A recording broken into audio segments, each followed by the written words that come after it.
Alright guys, so we're going to start to move away from working with the DOM for now and get back into learning other parts of JavaScript.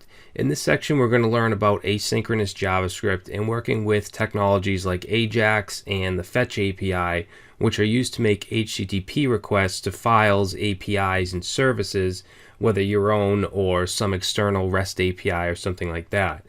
Now, Ajax and the XML HTTP request object are older technologies, but very reliable, and Fetch is a newer standard, and we're going to be working with both. Okay, we're actually going to build a simple custom HTTP library that uses both, and we're building this library to show you how to make all types of requests while at the same time using things like callbacks and promises.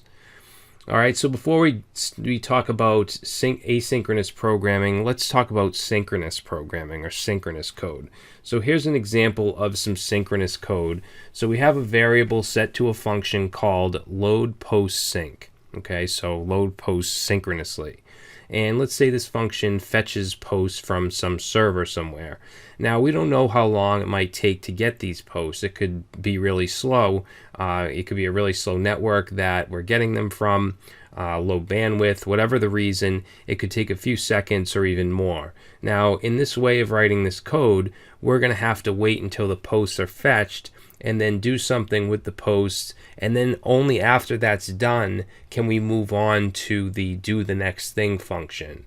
So this is what's called blocking code. It's going to block until the posts are fetched and loaded, which obviously slows things down. All right, so now let's take a look at some asynchronous code, okay? Basically the same example, but in a synchronous version. In this case, instead of just pulling the posts out of a synchronous function, we're passing in a callback function, which is just one method for handling asynchronous code. This callback will run and fetch the posts and allow us to do something with the posts, but the do the next thing function does not have to wait until the posts are fetched and loaded. All right, so the program isn't blocked and it will simply just keep going. Even if it takes a while for the post to be fetched, it's not going to stop the do the next thing function from running. In turn, this is much faster, and that's the beauty of asynchronous JavaScript and asynchronous programming in general. Now, most of the asynchronous code that you're going to work with is going to come from some API or library, such as Ajax and the XHR object, which we'll talk about in the next video, or jQuery Ajax, libraries like Axios, the Fetch API, the Node.js FS or file system module. These are all async technologies, so you just have to handle the response in a certain way. All right, so there's a few ways to handle asynchronous code. One is callbacks, which have been around forever. That's the example we just saw, had a callback function. I'm going to show you how to use and write callbacks. Then we also have newer methods like the ES6 or ES2015 promises.